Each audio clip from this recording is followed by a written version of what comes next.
Tonight, rescue teams are wrapping up the search for survivors of a tornado that devastated a small Illinois town, one of at least two to be hit in the area last evening. Two women in their late 60s were killed in Fairdale, about 80 miles west of Chicago. They were friends. One was found today. She'd taken refuge in her shower and was holding her purse. More than a dozen others were injured, and Anna Werner is in Fairdale for us this evening. Anna? Well, Scott, you can see how strong the winds still are at this hour, and the tornado that came through last night literally tore the front off of the house behind me. And it's not just here. This is the kind of damage we saw driving a 20-mile radius all around us.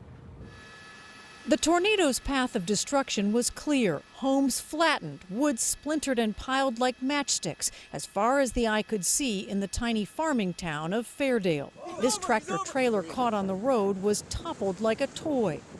The twister struck around dinner time. No sirens, little warning. Wow, so you were right here. We were sitting at this TV. The TV was sitting out there and we were watching the news.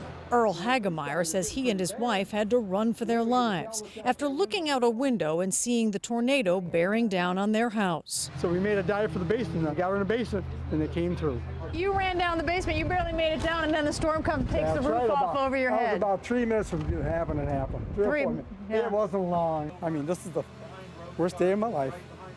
By daylight, rescue crews went house to house looking for possible victims. In the nearby town of Rochelle, firefighters were called in to dig people out of rubble that used to be a restaurant. Customers and employees were eating and had to make a dash to a cellar just before the tornado ripped the building apart. Raymond Kramer was among them. When it hit, definitely we knew it hit.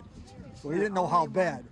Melissa Hamey worked there. When I got out, and the first thing I saw was there was a semi that was flipped over here, and the building's pretty much gone.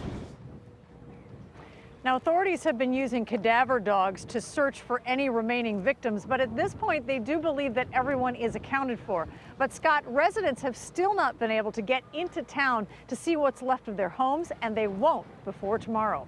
So many lucky people, though. Anna, thank you very much.